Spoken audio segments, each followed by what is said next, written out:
Guys, don't forget to subscribe and help the channel get to 160,000 subs.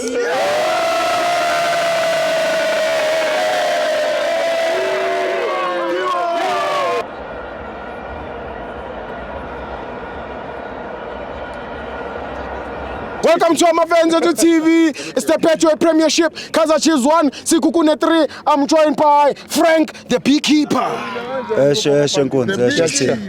No, asibingelele izwe. Sisho ukuthi kwaze kwamnandi ezweni. Yeah. Mfethu angaze ngicabanga ukuthi uNkulunkulu singamabhakaniya usithanda ngalendlela. Yeah. Mfethu kade nathi usimakade ngeweekend. Yeah. Sabraya mfethu njengamanje sine problem yenyama. Yeah.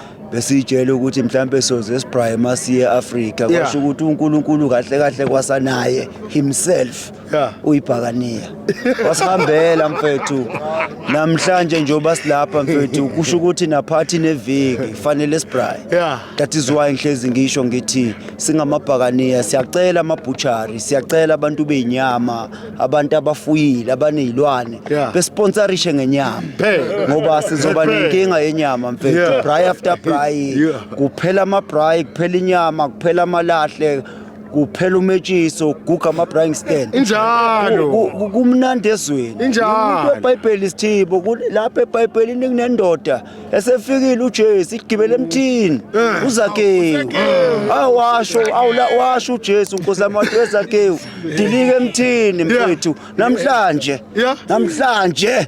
nyakwakho hayi usehlile uZakewu wasenatural dilika mfethu uZakewu wasenatural hayi hamba ngolayini manje uyabona lo Zakewu lo kade sekhohli ukuthi ibhola liyaginqika kade ethethe ibhola liyafly lihamba njengamadata kanti liyaginqika ziyakhala manje zikula speaker ubuyile ubaba omkhulu ubuyile uuncle nabi bafowethu siyacela sibelebele ukusiboleka amafla wakho mfethu siwamixe kunabi ziyakhala baba zikula speaker futhi kusazoba mnandi ezweni you understand bathi ukuhlehla kwenqama akusho ukubaleka kusho ukulanda amandla kodwa le ayihlehli ayilandi amandla le kuma playoff la iyakhona iyahamba ngiyakutshela mina mlilo wamaphepha FC ungizwa kahle playoffs khona lapho phakathi kuzoba mnandi kule season baba